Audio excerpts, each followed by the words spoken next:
السلام عليكم ورحمة الله.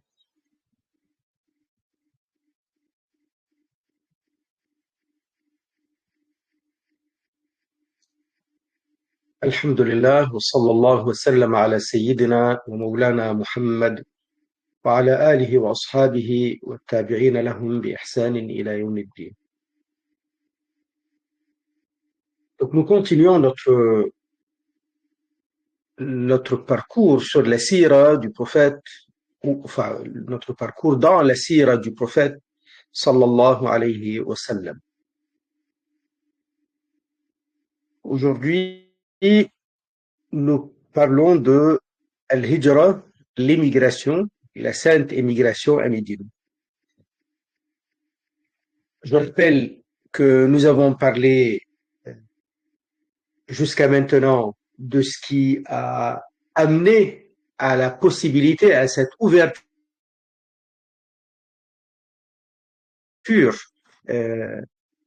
de la possibilité matérielle, claire, devant les croyants, devant les musulmans,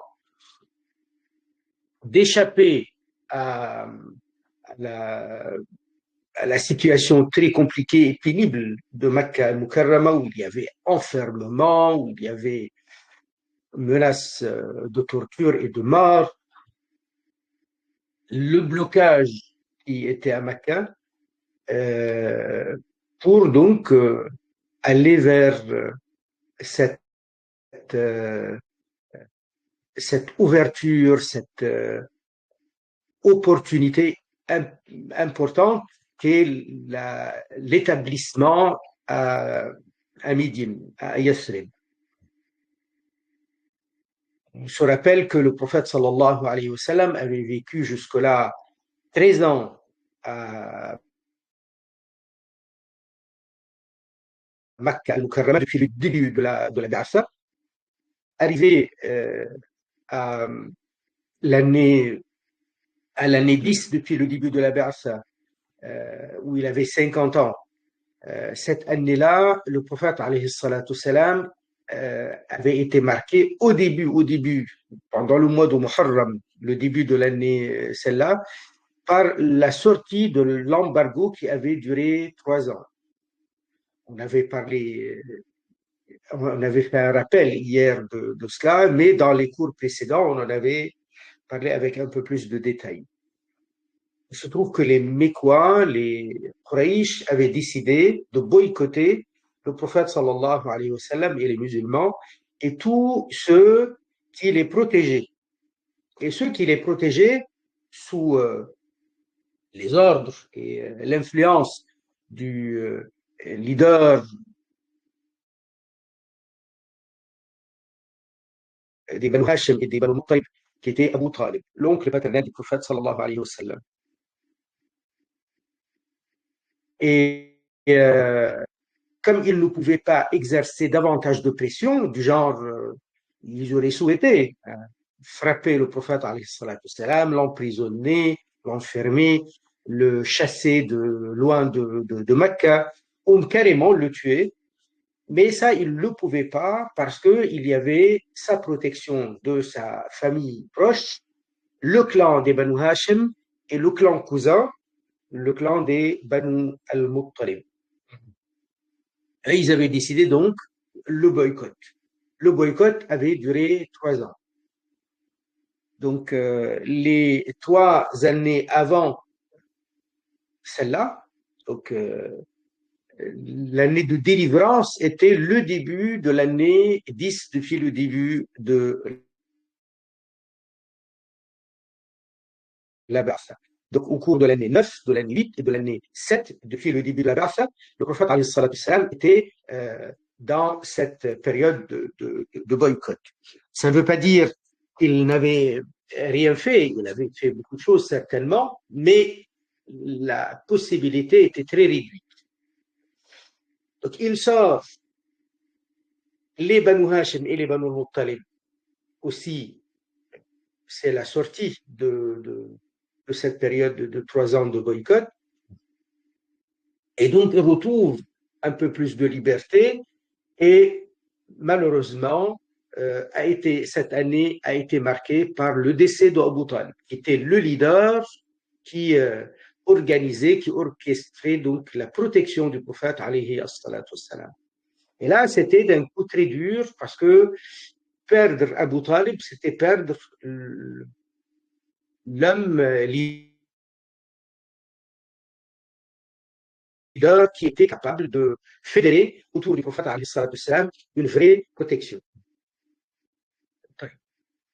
Et peu de temps après, pendant le mois de Ramadan de cette année-là, il a perdu Sayyida Khadija, qui était son épouse. Et là, c'était aussi très, très difficile pour le prophète, alayhi salatu wassalam. Cette année-là, on l'a appelée l'année de Al-Huzn, du chagrin, de la tristesse, parce que c'était par la perte d'Abu Talib. Les kuffars, les mécréants de Quraysh osaient ce qu'ils ne pouvaient pas oser faire avant. Ça veut dire qu'ils venaient l'insulter publiquement, ils venaient le bousculer publiquement, ils venaient, quand ils voyaient le prophète, alayhi salatu wassalam, parfois en train de faire la prière, ils l'accrochaient, ils attrapaient les vêtements du prophète, ils cherchaient à l'étrangler. Bref, ça s'est multiplié et c'était très dangereux. Et puis après le décès de Sayyida Khadija, qui était son épouse, le prophète, alayhi salatu wassalam, il a toujours aimé Sayyida Khadija beaucoup, mais vraiment beaucoup.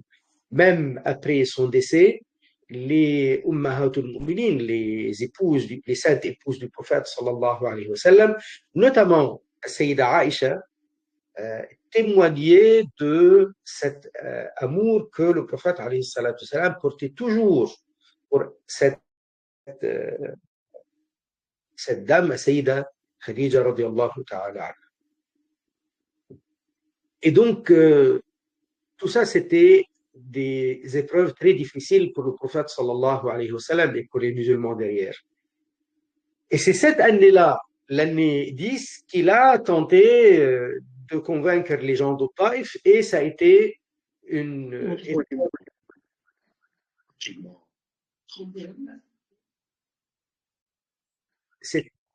c'était une épreuve supplémentaire pour le prophète sallallahu alayhi wa sallam.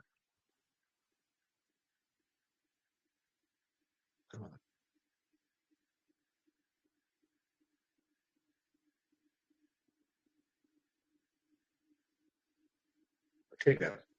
Donc, le prophète sallallahu alayhi wa sallam,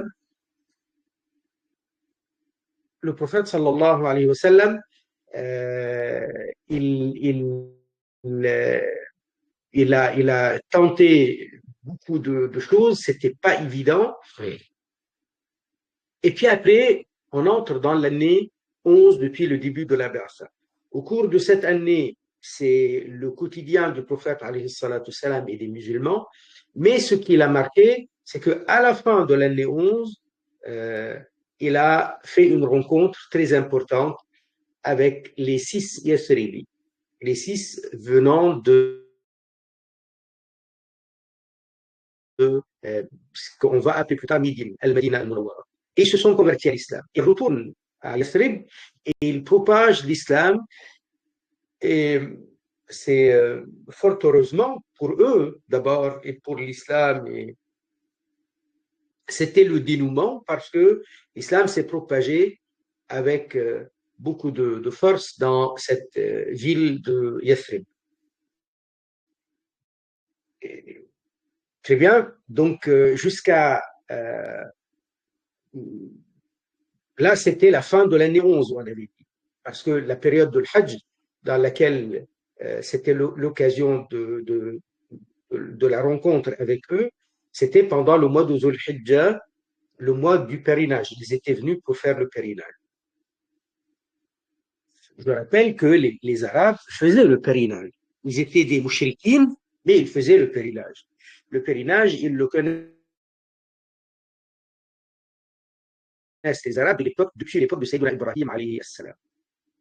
Même si au cours de cette période, les Arabes avaient abandonné le tawhid, qui est l'essentiel de, de l'enseignement de Sayyiduna Ibrahim alayhi salam et de Sayyiduna Ismaïl alayhi salam, mais ils avaient gardé plusieurs pratiques, parmi lesquelles une pratique très importante la, qui est le pèlerinage, qui est al-Hajj.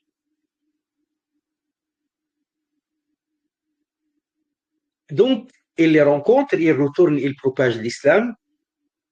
Ça, c'était la fin de l'année 11, donc au cours de l'année 12. Jusqu'à la fin de l'année 12, ils viennent pour le pèlerinage. Et là, le prophète, alayhi salatu salam, il va les rencontrer. Ils étaient 12.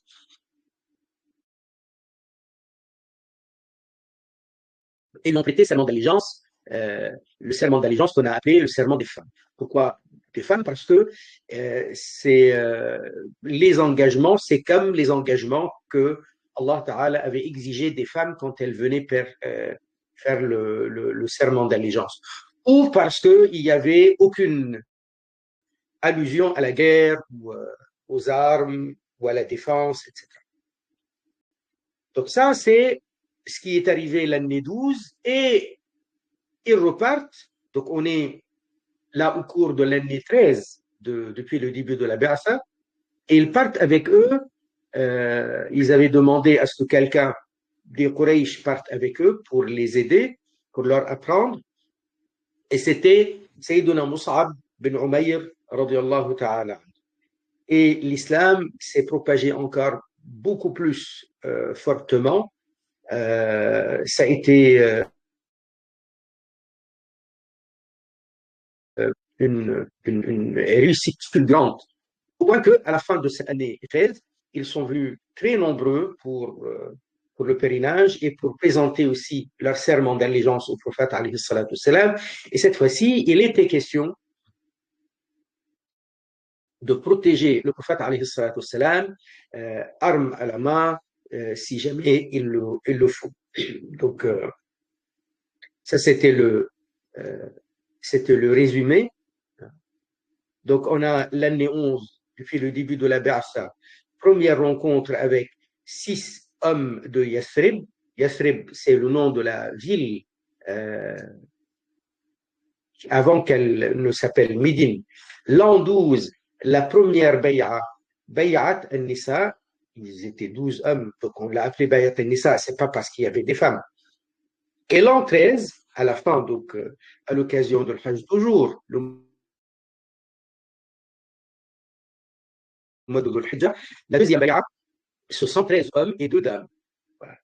Et ce jour-là, le prophète, alayhi salatu salam, il leur avait demandé de sélectionner, d'élire, enfin, de choisir 12 nuqaba, 12 délégués, 12 élus, si vous voulez, qui, chacun d'eux, avait un rôle de responsable par rapport à son clan. Ils sont des Aws et des Khazraj. Là, on a une photo du masjid qui est sur le lieu de la Bay'a. D'ailleurs, on l'appelle Masjid al-Bay'a. Et là, on est à Mina, on n'est pas loin des Jamarat. Est-ce que vous voyez, là, c'est les montagnes de Mina. Et là, ce qu'on voit derrière, c'est pas un bâtiment habité. Ça, c'est les constructions par rapport au pont pour rejoindre les ponts, parce qu'il y a des ponts gigantesques, plusieurs ponts, je ne me rappelle plus s'il y a plus de 3, peut-être 3 ponts pour désengorger, parce que les jours de la lapidation du shaitan au cours de l'Hajj, il y a beaucoup de monde, donc ça c'est pour les répartir sur plusieurs ponts. Et donc ce qu'on voit, c'est pas un bâtiment habité, il n'y a pas de maison là. C'est tout simplement pour l'aménagement donc de cette structure pour qu'il y ait du monde qui monte et qui arrive jusqu'aux différents points. Donc les Abbassides, un des califes abbassides, avait décidé de construire une mosquée à cet endroit pour donc marquer le lieu, c'est une mosquée, mais elle est fermée. Les Saoudiens, ils ont fermé tout autour. On ne peut pas y accéder. On peut accéder seulement, on peut venir tout autour, mais on ne peut pas aller à l'intérieur. Voilà. Donc ça, c'est le lieu de la bay'a, le serment d'allégeance. Et puis après, on a ici un peu plus de détails dessus. Tout ça, on l'a vu hier, on rappelle, et alors, à partir du moment où l'année 13, à la fin de l'année 13, il y a eu cette bay'a qui consiste à obéir au prophète alayhi salatu salam, que l'on soit dans euh, l'aisance ou dans la difficulté, de dépenser pour la cause du prophète alayhi salatu salam, que l'on soit dans la difficulté ou dans la richesse, où on a les moyens, euh, ordonner le bien et blâmer le mal,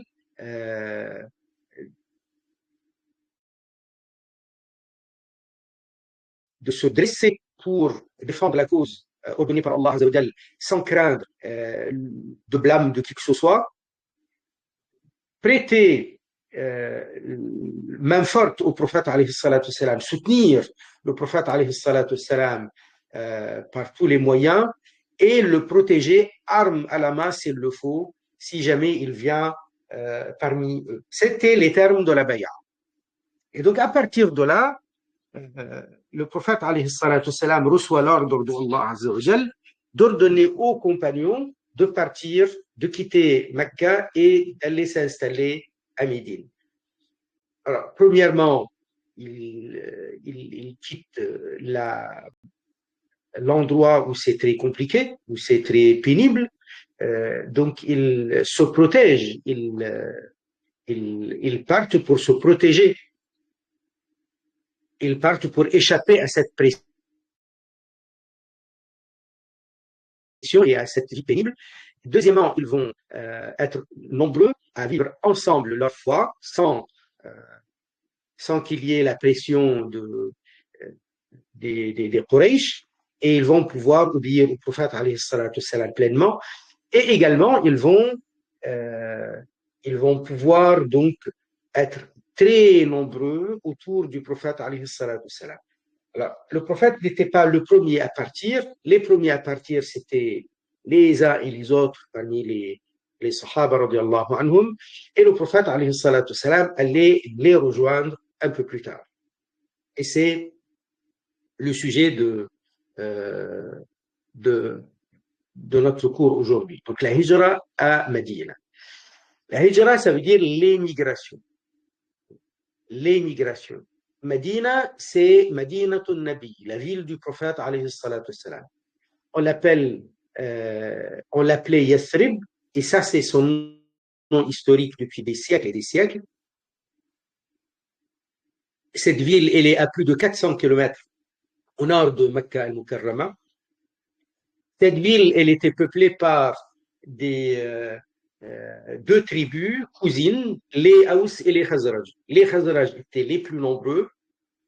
Khazraj était un homme, Haous c'était son frère. Khazraj s'est marié plusieurs fois, il a eu beaucoup d'enfants.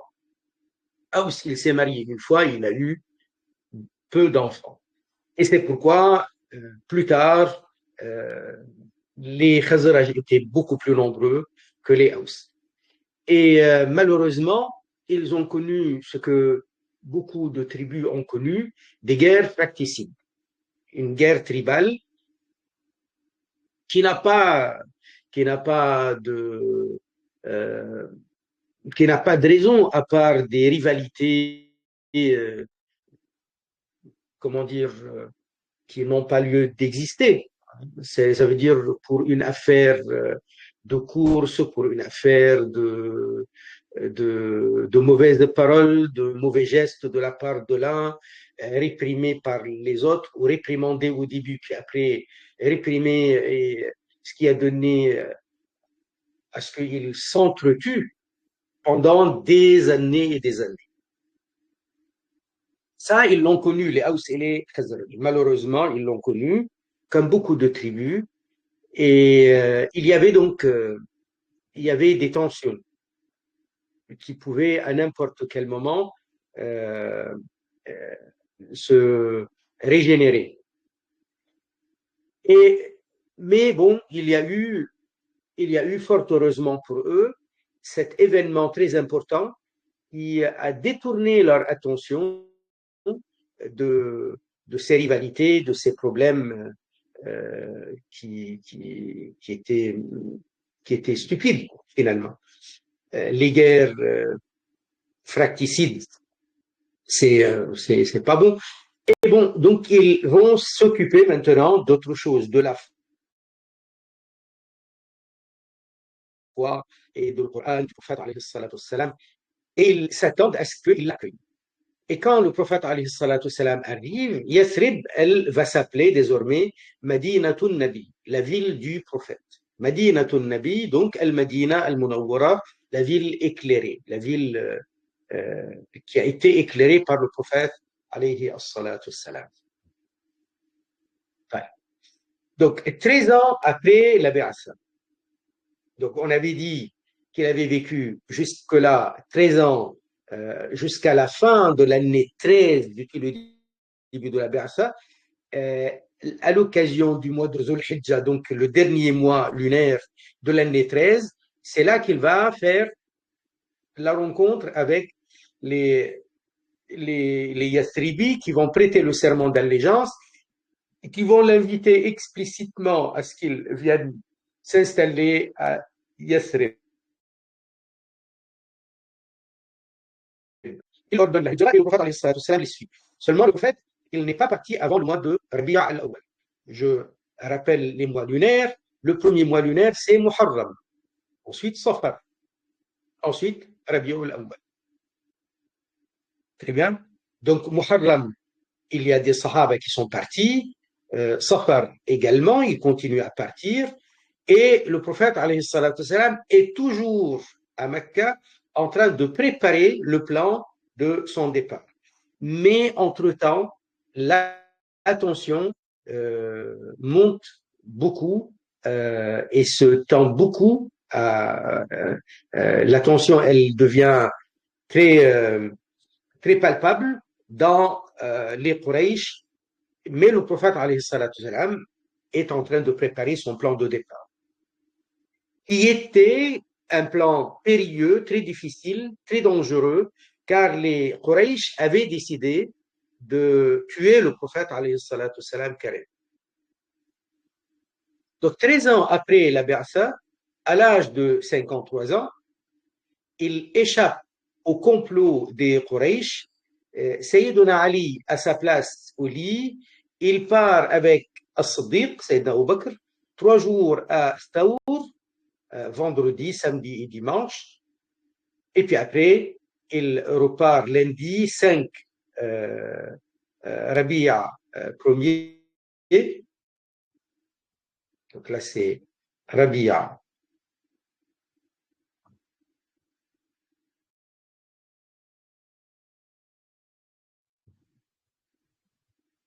Et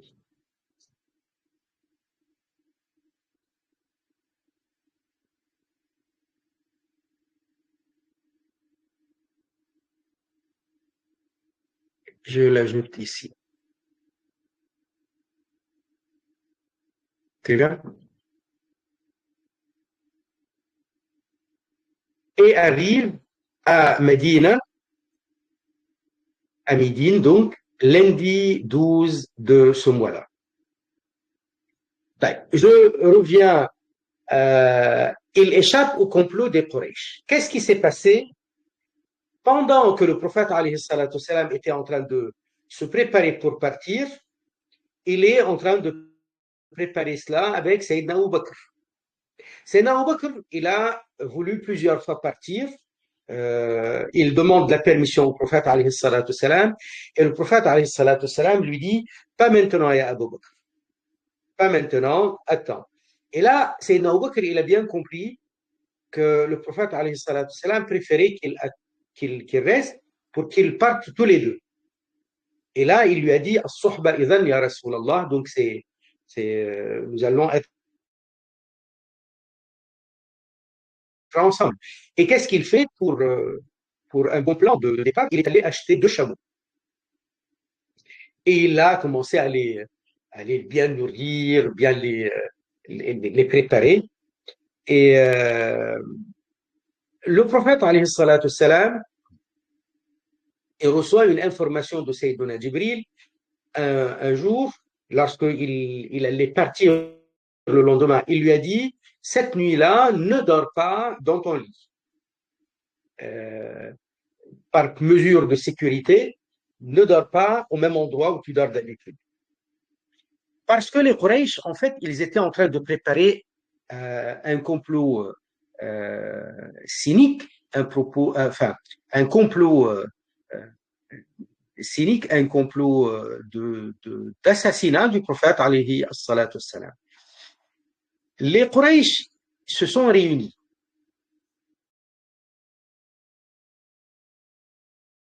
Les leaders des Quraysh. Et ils ont dit, mais comment on va faire? Comment on va faire? On a ce problème dans la personne de Muhammad sallallahu alayhi wa sallam. Comment on va faire? Et certains disaient, donc il va falloir qu'on le chasse loin de Quraysh. D'autres disaient, non, il va partir, il va vouloir faire ce qu'il fait ailleurs. Et finalement, pendant qu'ils étaient rassemblés, ils reçoivent quelqu'un, il y a quelqu'un qui est habillé comme les gens de Najd. Les gens de Najd, c'est les gens de l'Est de l'Arabie, là où il y a actuellement la ville de Riyad, là où on est pas loin de Qatar, de Bahreïn, cette zone-là qui est la zone proche du Golfe arabique. Et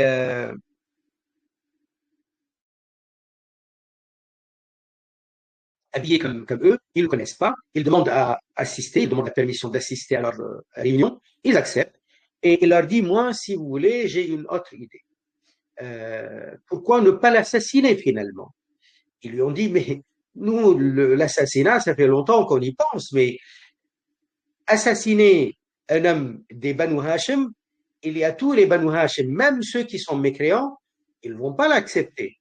Ils vont considérer que c'est une atteinte à leur clan, une atteinte à eux directement. Donc ils n'acceptent pas, c'est une humiliation. Donc ils vont vouloir se venger. Et il y a certainement les Banu al-Muttalib qui les soutiennent d'habitude. Ils vont se joindre à eux. Là, on a les Banu Hashim et les Banu al-Muttalib. On a le clan le plus nombreux de Mecca, de Quraysh. Donc, celui qui va l'assassiner, ils vont vouloir non seulement l'exécuter à lui, mais ils vont vouloir exécuter ses frères, peut-être. Et donc, ça va donner lieu à une vengeance. Vengeance organisée. Les uns ripostent, les autres refrappent. Et donc, on va entrer dans une guerre entre les clans et c'est démesuré. Après, on n'arrivera plus à arrêter les guerres. On a déjà connu, les Arabes, ils ont déjà connu ça. Quand il y a deux tribus qui commencent à s'entretuer, donc ils commencent par un assassinat, les autres répliquent avec 3 ou 4 assassinats, les autres pareil, et ça finit par des guerres carrément qui durent des années et des années. Il leur a dit, moi j'ai un plan pour que ça n'arrive pas. Vous prenez de chaque clan, de chaque famille, un homme. Voilà. Donc, on va considérer que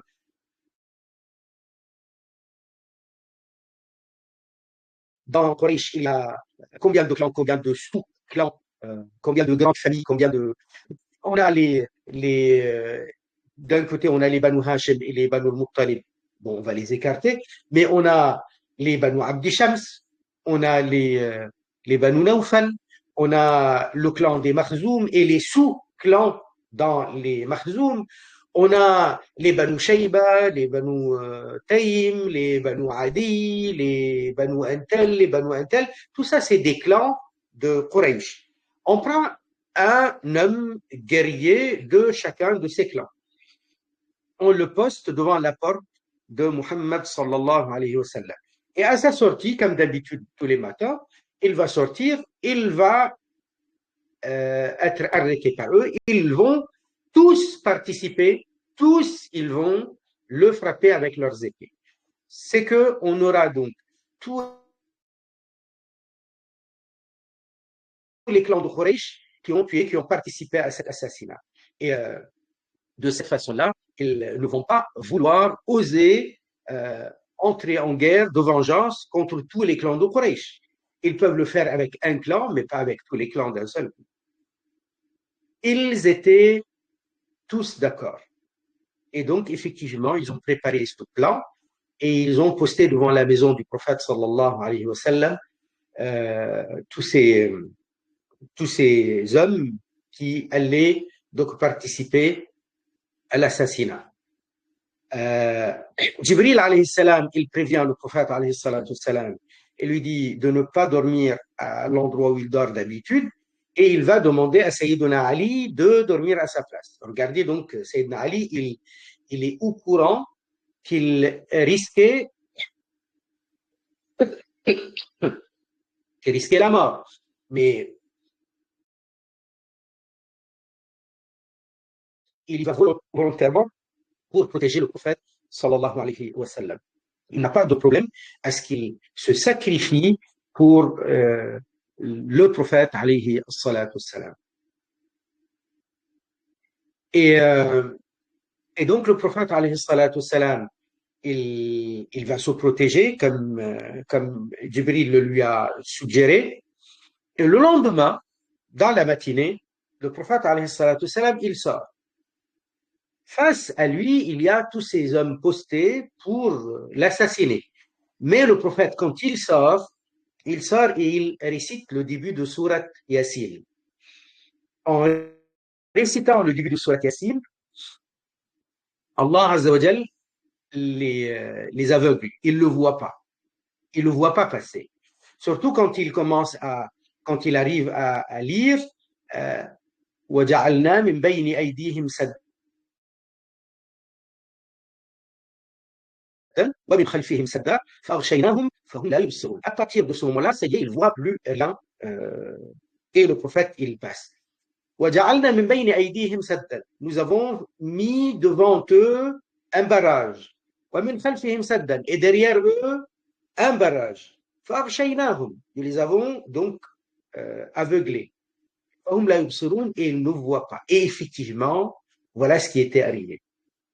Le prophète alayhi salatu wassalam ne s'est pas contenté de passer sans que ces hommes-là ne le voient pas. Il a pris une poignée de terre et il a jeté sur eux. Donc, chacun d'eux, il avait eu sur sa tête et sur ses épaules, notamment, enfin, surtout sur la tête, une poignée, enfin, une partie donc de cette poussière lancée par le prophète sallallahu alayhi wa sallam. Et le prophète, il continue, il a des choses à faire, il va les faire. Et puis après, dans la matinée, pas tout de suite, il n'est pas allé directement chez Sayyidina Abu Bakr, il avait d'autres choses à faire probablement, ou certainement.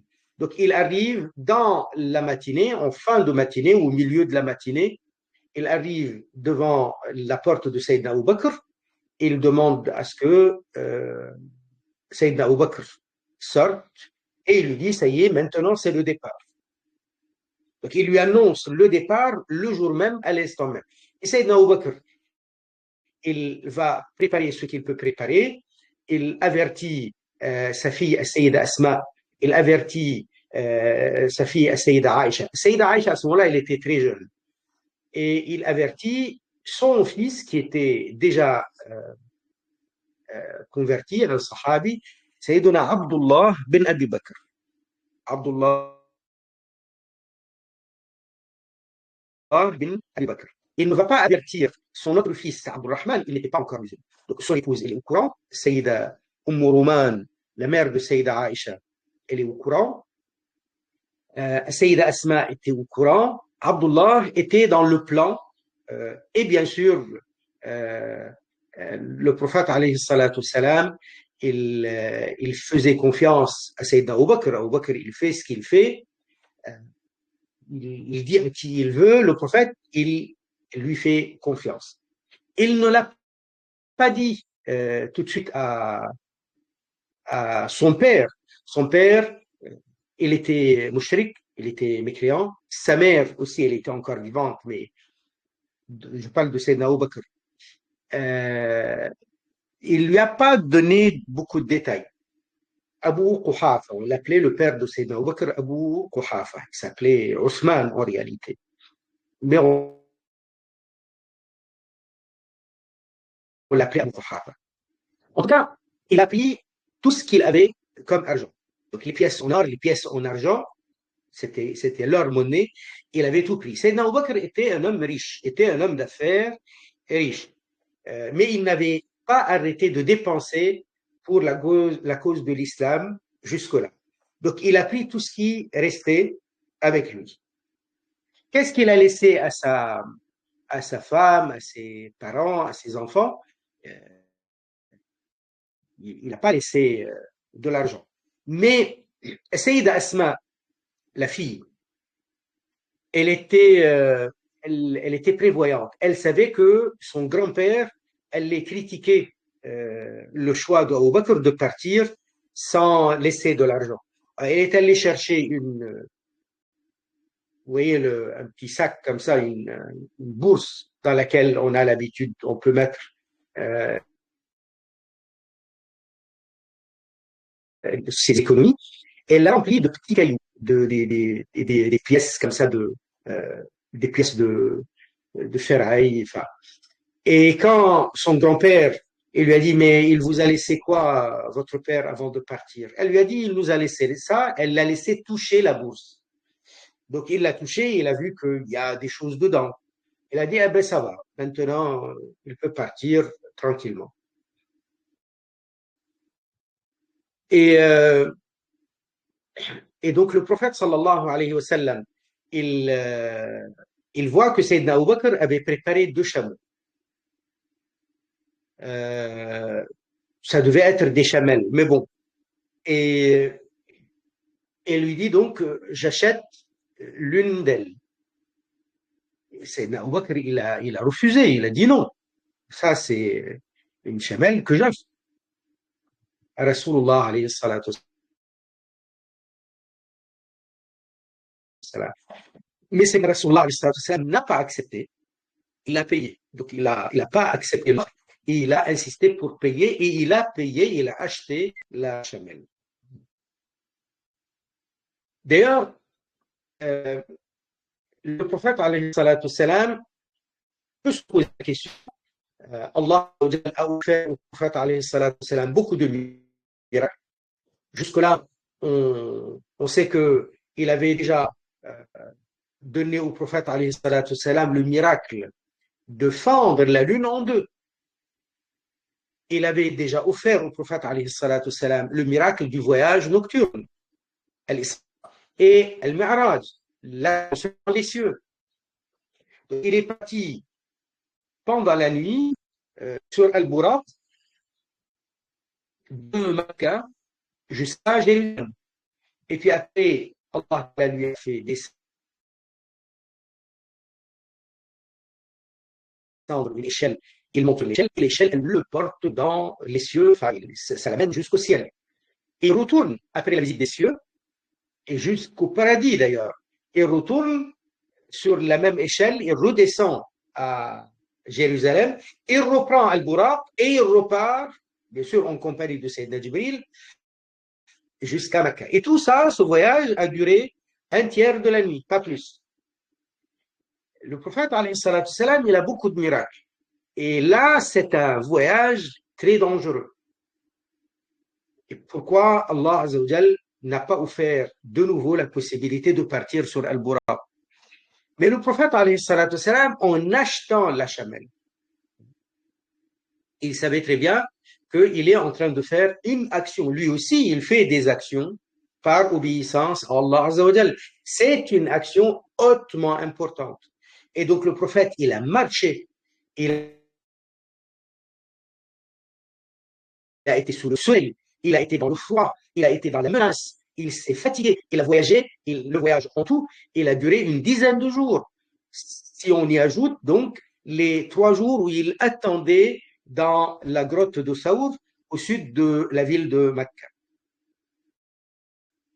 Vous voyez, donc une semaine à pied et sur la chamelle, avec la menace à n'importe quel moment, les Quraysh, ils arrivent, soit ils le tuent, soit ils cherchent à le capturer. Et ça, physiquement, le prophète, alayhi salatu salam, il l'a vécu. Et donc, chaque pas, c'est des récompenses. Vous voyez, même si c'était n'importe quel croyant, n'importe quel musulman qui faisait une action comme celle-là, c'est hautement récompensé. Vous imaginez la récompense que le prophète alayhi salatu salam va avoir en agissant ainsi. Donc, il a voulu donner l'exemple. Il a voulu donner l'exemple. Donc, il se donne de sa personne, de sa personnalité, de son effort personnel. Voilà, donc, le complot de Quraysh, donc, il a échoué. Ils n'ont pas pu. Et pendant que le prophète, alayhi salatu salam, était parti à Mecca, avant d'arriver dans la maison d'Abu Bakr, les hommes qui devaient assassiner le prophète, alayhi salatu salam, s'étaient endormis. S'étaient endormis jusqu'à ce que le soleil se lève et il commence à taper fort sur eux. Il y a un homme qui est passé, et il les a vus, tous les uns penchés sur les autres, et il les a réveillés. Il a dit, mais vous faites quoi ici? Il se réveille, il surveille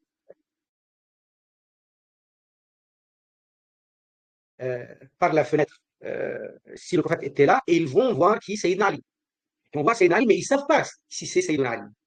Ils savent, pour eux, c'est le prophète. Et il est couvert par un genre un genre de cape ou un genre de couette verte. Et ils disent non, il est là encore. Ils pensent qu'il est là. Et l'homme, il leur a dit non, celui que vous cherchez, si vous cherchez Mohammed, alayhi salatu salam, moi je l'ai vu quelque part dans Mecca. Donc il est parti. À un moment, quelqu'un a dit mais pourquoi alors on n'attaque pas la maison pour avoir comment dire la certitude. Et on raconte que c'était Abu Jahl qui avait répondu. Il avait dit c'est quand même la honte, on ne va pas attaquer une maison là où il y a des femmes. Les gens ils vont dire que les Quraysh n'ont plus aucune valeur, aucune dignité. Ils s'attaquent à des filles, ils s'attaquent à des femmes dans leur maison.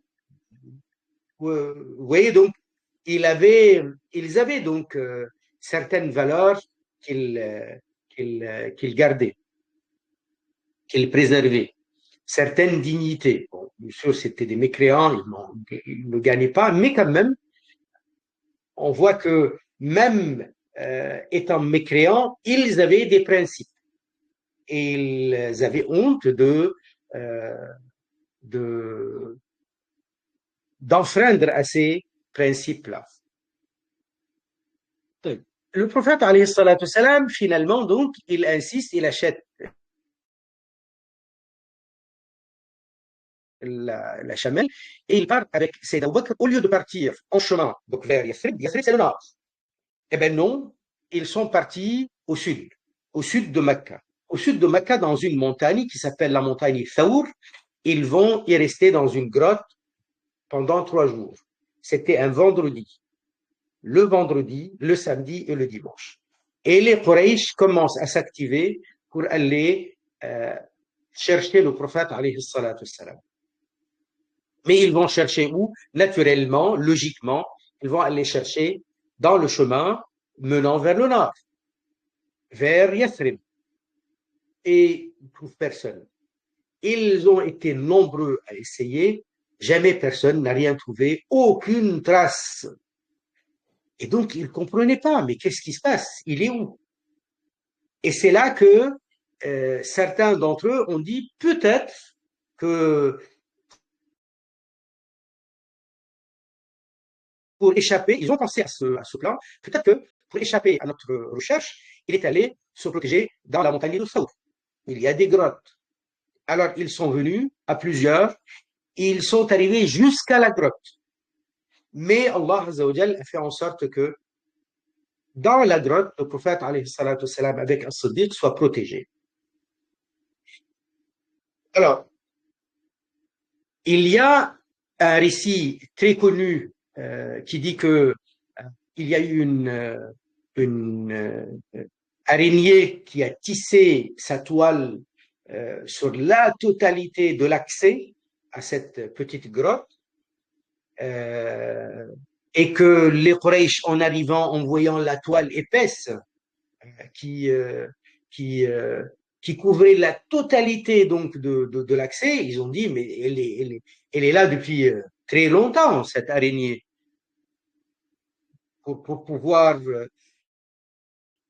faire une toile aussi épaisse, aussi grande. Et donc, pour entrer dans cette grotte, ils auraient dû donc casser la toile, abîmer la toile, mais elle est intacte. Donc, logiquement, il n'y a personne à l'intérieur. Et aussi, dans le même récit, on dit qu'il y avait un pigeon qui avait pondu. Enfin, la femelle a pondu des œufs et était dessus. Et donc, on sait très bien que le pigeon a très, très peur de la présence des hommes. Euh, mais ben, si le pigeon est là sur les œufs, devant la porte, devant l'accès, devant la porte de cette grotte, ça veut dire qu'il n'y a personne. Et donc, la logique dit qu'il n'y a pas besoin d'aller chercher à l'intérieur. Et pourtant, le prophète sallallahu alayhi wa sallam avec Sayyidina Abu Bakr était bien à l'intérieur. Et ça, par contre, même si le récit la, de l'araignée et le récit concernant le pigeon ne sont pas des récits absolument sûrs, il y a un manque de fiabilité à ce récit, n'empêche que ce qui est sûr, c'est qu'ils sont arrivés devant, ils,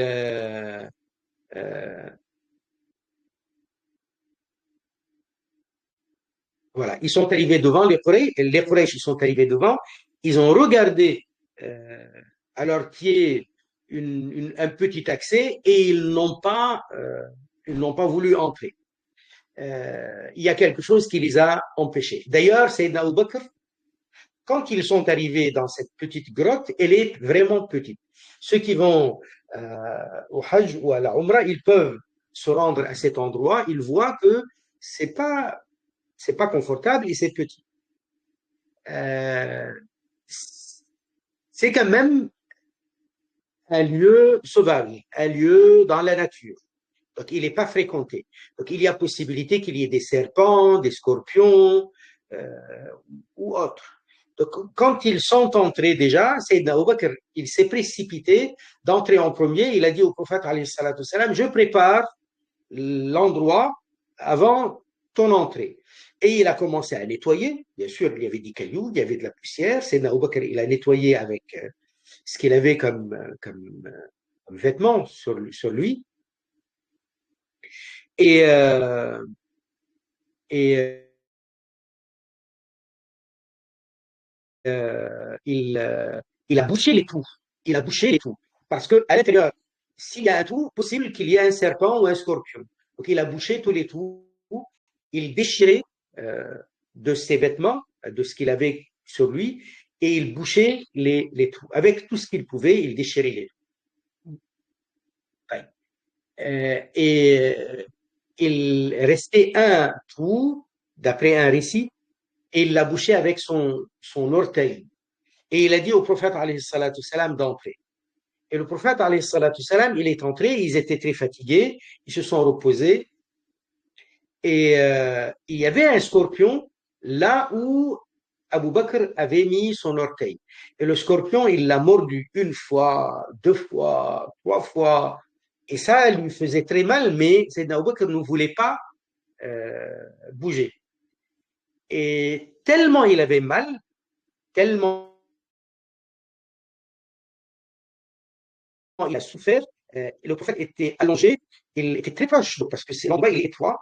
Euh, la sueur et quelques larmes ont coulé sur le prophète de Sayyidina Abu Bakr. Le prophète, il s'est réveillé, il lui a dit, mais qu'est-ce qui se passe? Il a compris, il lui a pris donc le pied, il lui a mis de sa salive sur son orteil et il a guéri Sayyidina Abu Bakr de la douleur et des conséquences des piqûres, donc des morsures du scorpion. Finalement, euh, il y a 3 jours à attendre. Entre-temps, euh, les chamelles n'avaient pas lieu d'être dans l'endroit. Celui qui devait s'en occuper, c'était 2 hommes, Sayyidina Abdullah, le fils de Sayyidina Abu Bakr, et le deuxième, Amr bin Fuhayra, qui était le berger, employé, donc il travaillait pour Sayyidina Abu Bakr. Amr bin Fuhayra avait le rôle de venir avec les moutons et les chèvres, donc le bétail qui est propriété de Sayyidina Abu Bakr. Il venait non loin de cet endroit euh, pour, euh, pour donc que les moutons paissent, pour qu'ils s'alimentent dans l'herbe, dans le pâturage non loin.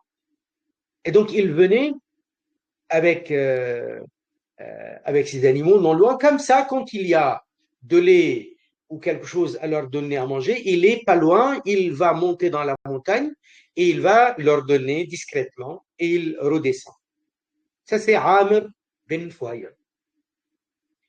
Il avait aussi l'autre rôle, c'est que Abdullah, le fils de Sayyidina Abu Bakr, il devait venir leur apporter les nouvelles chaque jour. Donc discrètement, il va venir pour leur apporter la nouvelle. Et comme il y a le troupeau d'animaux, Amr bin Fuhayra devait passer avec les animaux par-dessus les traces des pieds d'Abdullah, le fils de Abu Bakr. Comme ça, personne ne saura qu'il y a quelqu'un qui est venu. Et voilà, donc, lorsque le dernier jour, donc c'était un dimanche, quand ils sont venus, les Quraysh, ils voyaient que le vendredi, ils ont cherché, ils n'ont rien trouvé. Samedi, ils ont cherché, ils n'ont rien trouvé. Dimanche, ils ont cherché, ils n'ont rien trouvé. Donc, ils ont pensé que, certains d'entre eux ont pensé que peut-être qu'il est dans une de ces grottes-là ou dans le mont Saour. Et ils sont venus effectivement, ils se sont mis devant et quelque chose les a dissuadés, l'ordre d'Allah, bien sûr, de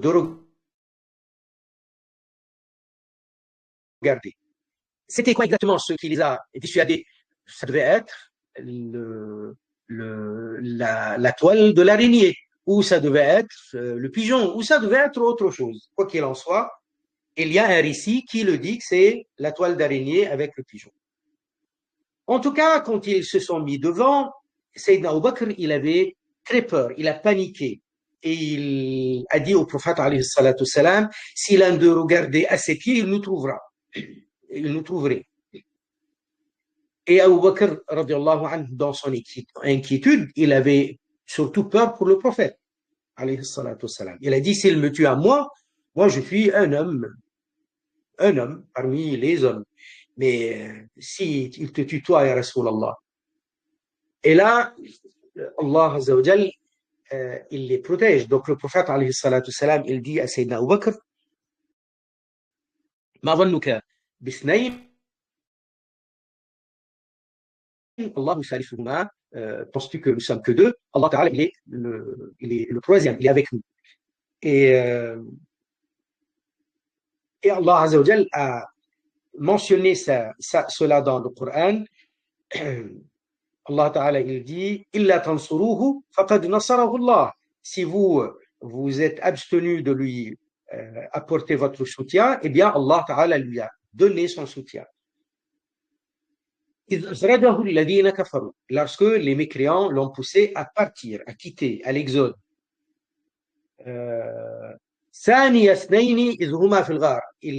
Ils étaient deux dans la grotte.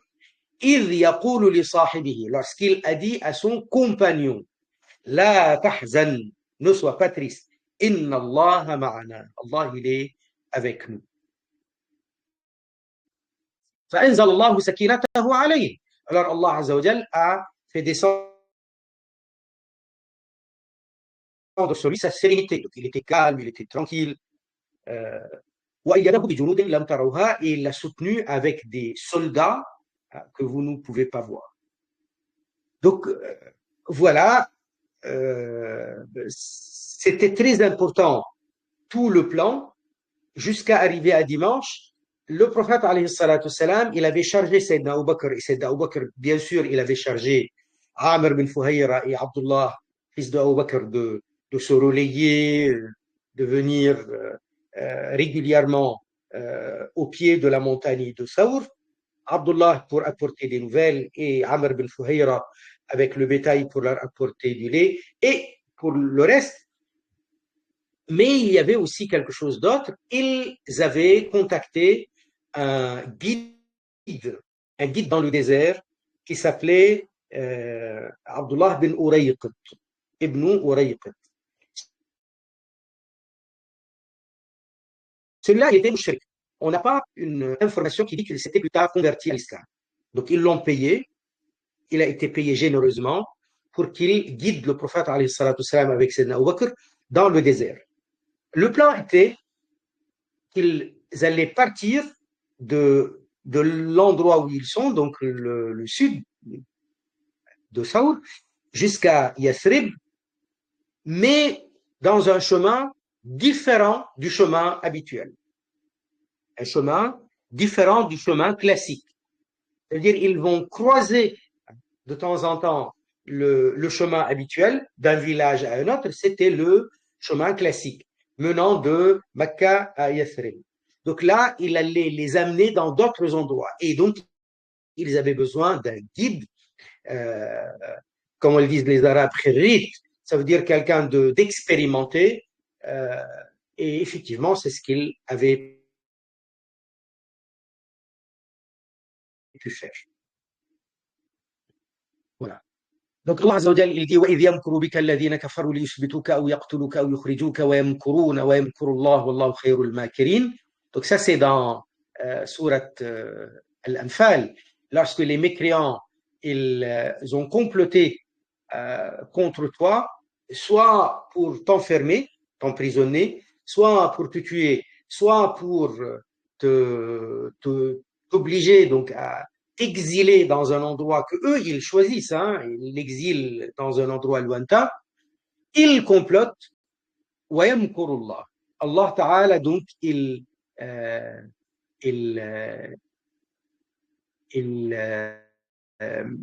en conséquence de votre complot, il vous a prédestiné une conséquence punitive, contre vous, une punition contre vous, de là où vous attendiez pas. Wallahu khairul makirin. Et donc, après, on a aussi le verset 40 de Surat At-Tawbah que j'avais cité. Que illa tansuruhu faqad nasarahu Allah. Si vous vous êtes abstenu de lui apporter ce soutien, eh bien Allah Ta'ala lui a apporté son soutien. Lorsqu'ils, les mécréants, ils l'ont poussé à sortir, ils étaient deux dans la grotte. Lorsqu'il a dit à son compagnon, ne sois pas triste, Inna Allah ma'ana, Allah il est avec nous. Alors Allah Ta'ala il a fait descendre sur lui sa sérénité, et il l'a soutenu avec des soldats que vous n'avez pas pu voir. Et il a fait que la parole des mécréants soit la plus basse. Voilà. Et de toute façon, la parole d'Allah est toujours la supérieure. Wallahu azizun hakim. Là, on a une image donc de la Kaaba, une vieille image de la Kaaba. Bien entendu, à l'époque du prophète, alayhi salatu salam, il n'y avait pas de photo, et ça, c'est dans les années 70, cette photo. Et là, vous avez un environnement hostile, le désert, et puis après, là, vous avez une image de la grotte de Saour, et l'accès qui est tout petit. Ici, on a à l'endroit où habitait Sayyidina Abu Bakr radiallahu ta'ala. C'était pas sa maison, c'est pas celle-là. Ça, c'est la maison, c'est une image plutôt récente, une photo. Et donc, là, ça, c'était à l'endroit où ils habitaient où il habitait Sayyidina Abu Bakr radiallahu ta'ala. Et donc là, on a un plan de loin de la montagne de Saour. Quand on y arrive, hein, quand on y arrive, voilà. Et là, on la voit aussi quand on passe par la route principale. Et cette route-là, jusqu'à maintenant, elle porte le nom de la route de l'Hijra, parce que c'est par là que le prophète alayhi salatu salam est venu. Et là, on a une image de la grotte de Saour. Voilà. On a une vue de Saour de l'intérieur et une autre vue de l'extérieur. Et là, quand on arrive pour visiter, on voit devant nous cette montagne comme ça. Donc on arrive ici, on arrive avec les voitures, il y a la route, il y a un quartier en bas de la montagne, et puis après on monte à pied pour visiter. Ça, c'est maintenant l'intérieur. Voilà. Et là, ce que nous voyons, c'est le chemin de l'émigration. Là, on a la montagne de Saour, qui est au sud de Mecca al-Mukarrama. Ici, on a Mecca. Et alors, le chemin classique, c'est celui qui est en rouge. Vous voyez, les Arabes, quand ils partaient à Yathrib, c'était pour eux ce chemin-là qui est en rouge. Mais le prophète, alayhi salatu salam, avec le guide, il est allé plus encore au sud et il est allé sur le chemin qui est en vert. Vous voyez, il croisait parfois le chemin classique, mais il ne l'a pas emprunté. Et là, ce que vous voyez à gauche, c'est quelques photos de l'environnement. Là, par exemple, en sortant de Mecca, on a ce genre d'environnement, donc des montagnes comme ça noires et parfois un petit peu de sable, mais le sable, c'est dans certains endroits. Et c'est surtout un environnement comme celui-ci plutôt. Vous voyez, cailloux et roches et sec. Et parfois, on arrive par des endroits où il y a d'énormes pierres tout noires, un peu comme les galets, mais c'est énorme. On a l'impression que c'est brûlé parce que c'est noir. Et c'est volcanique apparemment de l'époque ancienne. Et donc l'environnement est hostile, il est difficile d'accès, et c'est cet environnement-là que le prophète alayhi salatu salam avait emprunté. Alors il y a par moment le sable comme ça, il y a le plus souvent l'environnement comme celui-ci avec les cailloux et parfois des zones rocheuses de grosses pierres noires. Et par moment, donc il y a des villages et il y a des oasis. Mais les oasis et les villages, ils devaient les esquiver le plus souvent parce que c'était le chemin classique des Quraysh. Donc il est passé par d'autres endroits. Ils avaient avec eux donc quelqu'un d'expérimenté. Sur son chemin, ils vont faire des haltes, c'est normal parce qu'ils ont fait une semaine et les haltes c'était pour eux pour se reposer, pour se ravitailler. Et là où ils s'arrêtaient d'habitude les Arabes, c'était des villages. Donc il y avait des gens qui avaient l'habitude d'accueillir les voyageurs. Et eux, ils pouvaient payer. Les Arabes, ils ne demandaient pas en général en accueillant quelqu'un de l'argent, sauf s'ils s'arrêtent pour acheter des choses. Mais sinon, l'accueil était gratuit et si celui qui ne le fait pas, il est en dehors de leur principe. Et à un moment donné, le prophète, alayhi salatu salam, il va faire une halte dans là où il y a les deux temples de Ma'bad al-Khuza'iyya. Et cette femme-là, elle va être impressionnée par la présence du prophète, alayhi salatu salam, et elle va le décrire après à son mari.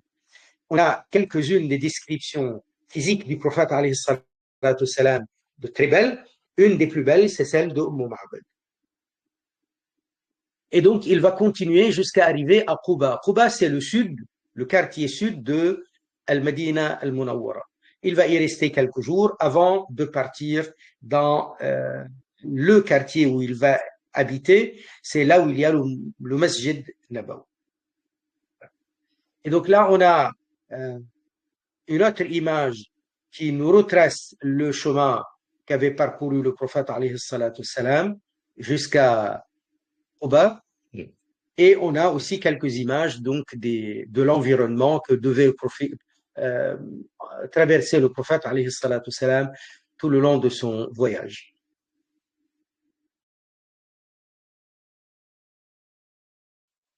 Et voilà. Et donc, Inch'Allah, le week-end prochain, on continuera. Ça, c'est l'arrivée du prophète alayhi salatu salam à Yathrib, qui va devenir Al-Madina Al-Munawwara. Subhanallah walhamdulillah wa la ilaha illallah.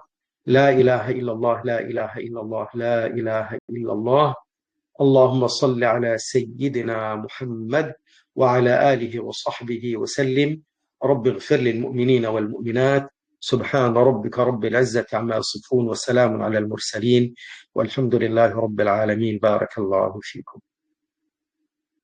Recording stop.